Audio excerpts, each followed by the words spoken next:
കാസർഗോഡ് നിന്ന് 280 കിലോമീറ്റർ അകലെയാണ് ഈ അപകടം നടന്ന ഈ ദേശീയപാത.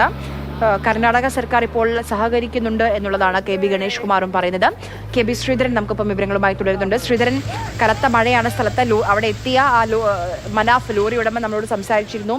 മഴ കാരണം അദ്ദേഹത്തിന് കൃത്യമായി സംസാരിക്കാൻ പോലും പറ്റുന്നുണ്ടായിരുന്നില്ല. രക്ഷാപ്രവർത്തനം നിർത്തിവെച്ചിരിക്കുകയാണ്. അതാണ് ഏറ്റവും വലിയൊരു പ്രതിസന്ധിയായി ഇപ്പോഴും നിൽക്കുന്നത് അർജുനെ കണ്ടെത്താൻ. അതിൽ ഇപ്പോൾ ഒരു പുതിയ അപ്ഡേഷൻ ഉണ്ട്. രക്ഷാപ്രവർത്തനം വീണ്ടും അവിടെ തുടങ്ങിയിട്ടുണ്ട്. കുന്നിടിഞ്ഞ ഭാഗത്തെ മണ്ണ് ഇപ്പോൾ കൂടുതൽ നീക്കി തുടങ്ങി. നേരത്തെ ഏതാണ്ട് 1 മണിക്കൂറോളം രക്ഷാപ്രവർത്തനം നിർത്തിവെച്ചിരുന്നു. കനത്ത മഴ, അതോടൊപ്പം തന്നെ ഈ പുഴയിലെ ജലനിരപ്പ് ഉയർന്നത്, ഇതിനാലൊക്കെയാണ് ഈ രക്ഷാപ്രവർത്തനം താൽക്കാലികമായി നേരത്തെ NDRF-ഉം പോലീസും അഗ്നിശമന സേനയൊക്കെ നിർത്തിവെച്ചത്. ഇപ്പോൾ ഏതായാലും അത് പുനരാരംഭിച്ചിട്ടുണ്ട് എന്നുള്ള വിവരം കൂടി അവിടെ നിന്ന് ലഭിക്കുന്നുണ്ട്. അതുപോലെ തന്നെ നേവിയുടെ മുങ്ങൽ വിദഗ്ധർ വീണ്ടും പുഴയിലിറങ്ങിയുള്ള പരിശോധന, കാർവാറിൽ നിന്നുള്ള മുങ്ങൽ വിദഗ്ധർ വീണ്ടും പരിശോധന ആരംഭിച്ചിട്ടുണ്ട് എന്നുള്ള പുതിയ അപ്ഡേഷനുകൾ കൂടി അവിടെ നിന്ന് ശരി. എന്തായാലും അത് വലിയ പ്രതീക്ഷ നൽകുന്ന കാര്യമാണ്. കാരണം രക്ഷാപ്രവർത്തനം വീണ്ടും ആരംഭിച്ചിരിക്കുന്നു എന്നുള്ളത് വലിയ പ്രതീക്ഷ നൽകുന്ന കാര്യമാണ്. ഏറ്റവും പ്രതിസന്ധിയായി ഇപ്പോൾ ഈ ഒരു രക്ഷാ ദൗത്യത്തിന് അർജുനെ കണ്ടെത്താൻ നിൽക്കുന്നത് കാലാവസ്ഥ തന്നെയാണ്. കാരണം വീണ്ടും മണ്ണിടിച്ചിൽ ഭീഷണിയുള്ള ഒരു പ്രദേശമാണ്. അതോടൊപ്പം തന്നെ ഈ ലോറി ഒരു പക്ഷേ മണ്ണിടിച്ചിലിൽ സമീപത്തെ പുഴയിലേക്ക് വീണിട്ടുണ്ടാകാം എന്നുള്ള ഒരു നിഗമനം കൂടി ഉണ്ട് അവിടെ ഉള്ളവർക്ക്. അതുകൊണ്ട് ആ രീതിയിലും നേവിയുടെ മുങ്ങൽ വിദഗ്ധർ അവിടെ ആ സ്പോട്ടിലേക്ക് എത്തിയിട്ടുണ്ട്. ഇന്ന് രാവിലെ 9:30 മുതൽ അവർ പുഴയിൽ വീണ് പോയിട്ടുണ്ടോ ലോറി എന്നുള്ള തരത്തിലുള്ള തെരച്ചിലും ആരംഭിച്ചിട്ടുണ്ട്. നമ്മൾ ഈ ദേശീയപാതയുടെ 2 വശം 2 ലെയിനുണ്ട്. അതിൽ ഒരു ഭാഗത്തെ മണ്ണ് മാറ്റാനാണ് ഇപ്പോൾ ശ്രമിച്ചുകൊണ്ടിരിക്കുന്നത്. ആ ഭാഗത്തെ മണ്ണ് മാറ്റിയതിനു ശേഷം മാത്രമേ ഹിറ്റാച്ചി അടക്കമുള്ള ഈ യന്ത്രങ്ങൾ മറുഭാഗത്തേക്ക് എത്തിക്കാൻ കഴിയൂ. അതിനുശേഷം മറ്റേ വശത്തെ മണ്ണ് മാറ്റാനുള്ള ശ്രമങ്ങൾ ആരംഭിക്കും. മറുവശത്താണ് ഈ ലൊക്കേഷൻ, GPS ലൊക്കേഷൻ കാണിക്കുന്ന ഈ ലോറി, അർജുന്റെ ലോറി ഉള്ളത് എന്നാണ് ബന്ധുക്കൾ പറയുന്നത്. അവിടേക്ക് ഇന്ന് ഉച്ചയോടുകൂടി മണ്ണ് മാറ്റാനുള്ള ശ്രമങ്ങൾ ആരംഭിക്കും എന്നാണ് നേരത്തെ കലക്ടർ നമ്മളോട് സംസാരിച്ചപ്പോൾ പറഞ്ഞത്. 16-ാം തീയതി പുലർച്ചെയാണ് ഈ ഒരു അപകടം ഉണ്ടായത്.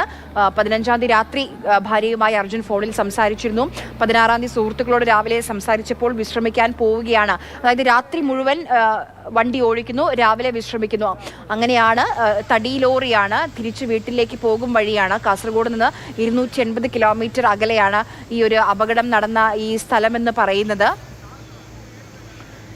ഇടയ്ക്ക് അർജുന്റെ ഫോൺ ഓൺ ആവുന്നുണ്ട് എന്നുള്ളതാണ് പ്രതീക്ഷ നൽകുന്ന മറ്റൊരു കാര്യം. അപ്പോൾ അർജുൻ ബന്ധപ്പെടാൻ ശ്രമിക്കുന്നുണ്ട് എന്ന് വേണം മനസ്സിലാക്കാൻ. ഇന്നലെ രാത്രിയും ലോറിയുടെ എൻജിൻ പ്രവർത്തിച്ചിരുന്നു. അതായത് അത് പറയാനുള്ളൊരു കാരണം ഭാരത് ബെൻസിൽ നിന്ന് ലഭിച്ച വിവരമാണ്.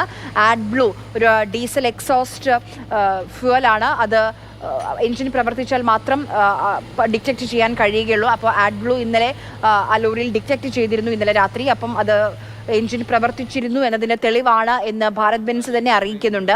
GPS ലൊക്കേഷൻ ട്രാക്ക് ചെയ്തതനുസരിച്ച് ആ മണ്ണിനടിയിൽ ആ ലോറി കുടുങ്ങിക്കിടക്കുന്നുണ്ട് എന്നുള്ളതാണ്. എത്രയും പെട്ടെന്ന് അർജുനെ കണ്ടെത്താൻ കഴിയണം. അർജുനിലേക്ക് ഈ രക്ഷാപ്രവർത്തകരെത്തണം എന്നുള്ളതാണ് നമ്മളെല്ലാവരും പ്രതീക്ഷയോടെ കാത്തിരിക്കുന്ന ഒരു കാര്യം. കാര്യക്ഷമമായ ഇടപെടൽ സംസ്ഥാന സർക്കാരിൻ്റെ ഭാഗത്തു നിന്നും ഉണ്ടാകുന്നുണ്ട്. കോഴിക്കോട് കലക്ടറെ ഇതിന് ഏകോപന ചുമതലയ്ക്ക് ഏർപ്പെടുത്തിയിട്ടുണ്ടെന്ന് മന്ത്രി മുഹമ്മദ് റിയാസ് അറിയിക്കുന്നുണ്ട്. സംസ്ഥാന ദുരന്ത നിവാരണ സമിതിയിൽ നിന്ന് ശേഖർ കുര്യാക്കോസിനെയും ചുമതലപ്പെടുത്തിയിട്ടുണ്ട്. അതോടൊപ്പം തന്നെ ഈ ലോറിയുടെ നമ്പർ നമ്മൾ തന്നെ മാതൃഭൂമി ന്യൂസ് ഗതാഗത വകുപ്പ് മന്ത്രിക്ക് കൈമാറിയിട്ടുണ്ട്. അതനുസരിച്ച് ഈ ലൊക്കേഷൻ ട്രാക്ക് ചെയ്യാനുള്ള ശ്രമങ്ങൾ MVD ഉടനെ തന്നെ ആരംഭിക്കും. കോൺഗ്രസ് MP-മാർ KC വേണുഗോപാലും MK രാഘവനും കർണാടക മുഖ്യമന്ത്രിയുമായും ഉപമുഖ്യമന്ത്രിയുമായും സംസാരിച്ചിരുന്നു. മുഖ്യമന്ത്രി നേരിട്ട് ഈ വിഷയത്തിൽ ഇടപെട്ടു എന്നാണ് KC വേണുഗോപാൽ പറഞ്ഞത്. ലോ ആൻഡ് ഓർഡർ ADGPക്ക് ഇതിനെപ്പറ്റി അന്വേഷിക്കാൻ മുഖ്യമന്ത്രി സിദ്ധരാമയ്യ നിർദ്ദേശം നൽകിയിട്ടുമുണ്ട്. അതോടൊപ്പം തന്നെ അർജുൻ്റെ ഫോൺ നമ്പർ, അർജുൻ്റെ ഫോൺ ഓൺ ആയപ്പോൾ ഏറ്റവും അവസാനത്തെ ലൊക്കേഷൻ, റിങ് ചെയ്തപ്പോൾ ഏറ്റവും അവസാനത്തെ ലൊക്കേഷൻ അത് കർണാടക സൈബർ പോലീസിന് കൈമാറിയിട്ടുണ്ട്. അങ്ങനെ കാര്യക്ഷമമായ എല്ലാ സാങ്കേതിക സഹായവും ഉപയോഗിച്ച് മനുഷ്യസാധ്യമായ എല്ലാ ശ്രമങ്ങളും ഉപയോഗിച്ചുകൊണ്ട് അർജുനെ രക്ഷപ്പെടുത്താനുള്ള ശ്രമങ്ങൾ നടന്നുകൊണ്ടിരിക്കുകയാണ്. ഇപ്പോൾ അർജുനിലേക്ക് എത്രയും പെട്ടെന്ന് രക്ഷാപ്രവർത്തകർ എത്തട്ടെ എന്ന് മാത്രമാണ് നമ്മൾ പ്രതീക്ഷിച്ചുകൊണ്ടിരിക്കുന്നത്. അർജുന്റെ കുടുംബം, അർജുന്റെ ഭാര്യ, അമ്മ, കുഞ്ഞ് എല്ലാവരും കാത്തിരിക്കുകയാണ്. ഒരു ശുഭപ്രതീക്ഷയ്ക്കായി കേരളം മുഴുവൻ ഇപ്പോൾ കാത്തിരിക്കുകയാണ് ആ ഒരു നല്ല വാർത്ത കേൾക്കാൻ വേണ്ടി. 4 ദിവസമായി അർജുനെ കാണാതായിട്ട്. അർജുന് വേണ്ടിയുള്ള കാത്തിരിപ്പിലാണ്, പ്രതീക്ഷയിലാണ് കേരളം മുഴുവൻ. എന്നാലും എല്ലാവരും കാര്യക്ഷമമായി ചെയ്യാൻ കഴിയുന്ന കാര്യങ്ങളൊക്കെ ചെയ്യുന്നുണ്ട്. കാസർഗോഡ് നിന്ന് 280 കിലോമീറ്റർ അകലെയാണ് ഈ അപകടം നടന്ന ഈ അങ്കോല ദേശീയപാത എന്ന് പറയുന്നത്. ഈ കാസർഗോഡ് മോട്ടോർ വാഹന വകുപ്പിൽ നിന്ന് 3 മോട്ടോർ വെഹിക്കിൾ ഇൻസ്പെക്ടർമാരെ ഇപ്പോൾ ഈ അപകടം നടന്ന സ്ഥലത്തേക്ക് വിട്ടിട്ടുണ്ട് രക്ഷാപ്രവർത്തനത്തിന്റെ ഭാഗമാകാൻ വേണ്ടി. പക്ഷെ അപ്പോഴും ആവർത്തിച്ച് പറയുന്നു, ഇത് ഈ സാധാരണ ഈ രീതിയിൽ ലോറിയിൽ വരുന്ന ഡ്രൈവർമാരൊക്കെ കുളിക്കാനും ഭക്ഷണം കഴിക്കാനും വിശ്രമിക്കാനും ഒക്കെ നിർത്തുന്ന ഒരു സ്ഥലമാണ് എന്നാണ് നമുക്കറിയാൻ കഴിയുന്നത്. അപ്പം ആ സമയത്തായിരിക്കണം, പുലർച്ചെ നിർത്തിയിട്ടിരുന്ന സമയത്തായിരിക്കണം ഒരുപക്ഷെ ഈ മണ്ണിടിച്ചിൽ ഉണ്ടായിട്ടുള്ളത്.